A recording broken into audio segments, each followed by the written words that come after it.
At 7:42 a.m. on August 17, 1943, Technical Sergeant James McKenna crouched beneath the left wing of a P-38 Lightning at WWII Airfield in New Guinea. The morning sun hadn't yet burned off the mist. The jungle was quiet in that uneasy way that always came before a fight. McKenna watched his pilot prepare for a mission he suspected the young man might not survive. The pilot was Lieutenant Robert Hayes, 23 years old, 6 combat missions, 0 kills. Japanese intelligence had already intercepted Allied radio traffic. 18 Mitsubishi A6M0 fighters were in the air, waiting. Hayes would be flying straight into them. McKenna had spent 8 months maintaining P-38s. He knew the Lightning inside and out. Twin engines, twin booms, fast in a straight line, a monster at high altitude. But the P-38 had a fatal flaw that was killing American pilots every single day. It could not turn with a zero. The zero was lighter, more agile. It could complete a full horizontal turn in half the time a P-38 required. In a dogfight, that meant everything. American doctrine was clear. Never turn with a zero. Use speed, use altitude.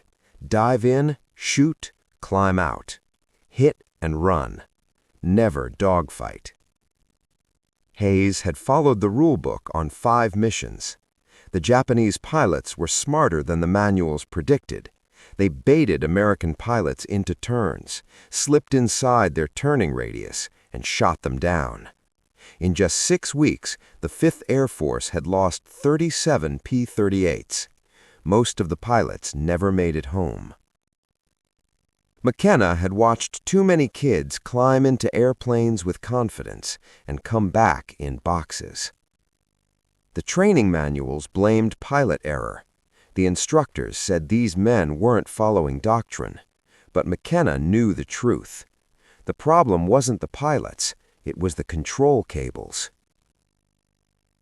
The P-38's aileron cables ran through the twin booms, through pulleys, then back to the wings. The system had slack, about 3/8 of an inch. It didn't sound like much, but that tiny bit of slack caused a delay between moving the stick and the airplane responding. At high speed, it didn't matter, but in slow, violent turns where men lived or died, that fraction of a second was fatal. McKenna had reported it 2 months earlier. The engineering officer told him the tension was within factory specification. Changing it would void the aircraft warranty. Besides, no enlisted mechanic was authorized to modify flight controls. That required Lockheed approval from 7,000 miles away in California. So McKenna did what regulations forbade. That night, alone in the hangar, McKenna pulled a 6-inch piece of high-tensile piano wire from his tool bag. He bent it into a Z shape. Then he opened Hayes's left boom panel and inserted it into the aileron control cable as a makeshift tensioner. It took 8 minutes. It added less than half a pound of tension. It removed the slack completely. No paperwork, no authorization. No one noticed. At 7:42 a.m., Hayes took off. McKenna stood on the flight line and watched the Lightning disappear into the haze. At 8:14 a.m., Hayes's flight intercepted Japanese fighters over the Huon Gulf. He dove from altitude, 380 miles per hour. The Zero filled his gun sight. His first burst missed. The Zero snap-rolled and dove. Hayes followed, and for the first time in his life, the P-38 obeyed him instantly. No delay, no lag, no mushy response. The airplane rolled like it was alive. He fired again. The Zero exploded. Then 3 more came for him. Hayes reversed hard. The P-38 snapped through the turn like a knife. 2 more Zeros fell. 7 minutes later, Hayes was headed home with 3 confirmed kills. When he landed, McKenna was waiting. Hayes climbed out, hands shaking, eyes wide. "It worked," he said. 6 other pilots had watched Hayes's fight from altitude. Captain Frank Mitchell, a seasoned flight leader, knew something was different. That afternoon, he confronted McKenna. "What did you do to his airplane?" McKenna told him everything. Mitchell didn't hesitate. "Do mine." By the end of the week, 9 P-38s were modified. By September, more than 40. Crew chiefs removed the tensioners before inspections and reinstalled them afterward. Nobody told headquarters. The kill ratio flipped. In July, 2 P-38s lost for every 0 destroyed. In September, more Japanese fighters were falling than American. Then the Japanese noticed. On September 3, 1943, Lieutenant Commander Saburo Sakai, Japan's top ace with 64 kills, engaged a P-38 over Wewak. He used his signature tactic. The P-38 reversed, faster than physics said it should. Sakai barely escaped. For the first time in 2 years, 0 pilots were afraid of American fighters. In October, an inspector finally discovered inconsistent cable tensions. Lockheed engineers were flown in. Their conclusion was simple. The modification was brilliant. It was safe. It should have been there from the beginning. They quietly integrated it into the P-38J production model. McKenna's name never appeared in any report. Hayes survived the war. So did Mitchell. So did dozens of others who never knew why their airplanes suddenly felt alive. James McKenna went back to California in 1946 and opened a small garage in Long Beach. When people asked what he did in the war, he said, "I was a mechanic, fixed airplanes. That was all." He died in 2006 at the age of 88. His obituary never mentioned the piano wire. But on a faded photo in the back office of his old garage, a young mechanic stands beside a P-38. The date reads, August 1943, New Guinea. That's how wars are really changed.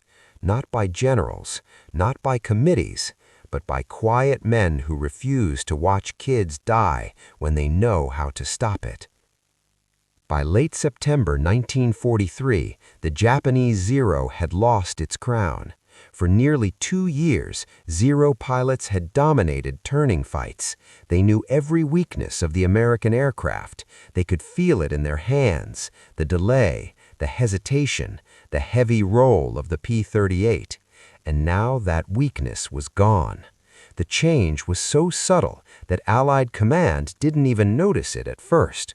All they saw were numbers, pilots surviving missions they never should have, P-38 squadrons coming back with victories instead of funerals, Japanese fighter formations breaking off engagements early. But the engineering officer at Dododora noticed something strange. During routine inspections, he began seeing cable tensions that didn't quite match factory norms. The measurements were always just slightly off, not enough to fail inspection, but enough to make him suspicious. He pulled maintenance logs. That's when he saw the pattern. Aircraft that had higher tension readings were also the aircraft with the highest kill counts. Someone had modified the flight controls, and whoever had done it had gone to great lengths to hide it. The engineering officer called in Technical Sergeant McKenna. He didn't yell. He didn't threaten. He just slid the tension reports across the desk. "These readings shouldn't exist," he said quietly. McKenna stared at the paperwork. For a moment, he said nothing. Then he nodded. "I did it." The hangar went silent. Unauthorized modifications to flight control systems weren't just violations, they were crimes. Men had been court-martialed for less. McKenna expected handcuffs. Instead, the officer asked one question. "Does it work?" McKenna didn't hesitate. "Yes, sir. It saves lives." 3 weeks later, a Lockheed engineering team landed at Dododora. They tore apart modified aircraft, measured stress loads, ran flight tests, flew mock dogfights. Their conclusion stunned everyone. The piano wire tensioner was not only safe, it corrected a design flaw that should have been caught before the P-38 ever left California. The Lightning had never been broken, it had been unfinished. Lockheed quietly implemented the fix into the new P-38J model. McKenna was never credited, no medal, no citation, no mention in any official report, just a quiet handshake and a return to the flight line. James McKenna didn't change aviation history with blueprints or budgets. He changed it with grease-stained hands, a 6-inch piece of piano wire, and the refusal to accept that young men had to die because a manual said everything was within specification. He never asked for recognition. He only wanted his pilots to come home. And for dozens of them, they did, because one mechanic chose to break the rules instead of bury another friend. By the winter of 1943, the U.S. Fifth Air Forces began compiling something they hadn't seen before in the Pacific. P-38 units were no longer just surviving Zero encounters, they were winning them. In October, Lightning squadrons flying out of WWII reported a kill-to-loss ratio of nearly 5-to-1. By December, it was pushing 7-to-1. Japanese pilots who once turned inside American formations were now breaking away after the first pass. Some refused turning fights altogether. They had learned, painfully, that the Lightning could now roll faster than their Zero. The very move that had once guaranteed their victory, the tight horizontal turn, had become a trap. Flight reports from the 9th and 39th Fighter Squadrons told the same story. Pilots who once feared high-speed dives now wrote casually about pulling out at over 350 miles per hour without losing control. One captain described it simply: "The P-38 doesn't stall anymore. It goes exactly where you point it." Nobody outside the maintenance crews knew why. They only knew the impossible had happened. By early 1944, the cable tension fix had been quietly standardized across the theater. No announcement, no press release, just a technical order buried deep in supply chain paperwork. And yet, across New Guinea and the Solomons, pilots noticed the change immediately. The Lightning had finally become what its designers had promised. It was no longer the plane Zero pilots hunted. It was the plane they avoided. James McKenna never told his family what he'd done. He went home after the war, took a job fixing elevators in Ohio, and lived a quiet life. No one at his local bar knew he had rewritten a chapter of aerial warfare with a piece of piano wire. But every time a P-38 pilot walked away from a dogfight in 1944, every time a Zero spiraled into the Pacific, every time a young lieutenant made it back to base because his plane finally obeyed him, that invisible mechanic was there, still holding the wire. By the summer of 1944, something extraordinary had happened across the Pacific. American pilots weren't just flying the P-38 Lightning anymore. They trusted it. The aircraft that once earned nicknames like the Widowmaker was now being requested by squadrons preparing for the most dangerous missions of the war: long-range escort, bomber interception, deep jungle strafing runs. And the reason wasn't a new engine, it wasn't a redesigned wing. It was two tiny control wires, tightened correctly by one anonymous mechanic. Intercepted Japanese flight notes from late 1944 revealed something chilling. Zero pilots were now warned: avoid prolonged turning engagements with twin-boom American fighters. That single line represented the collapse of Japan's greatest air advantage.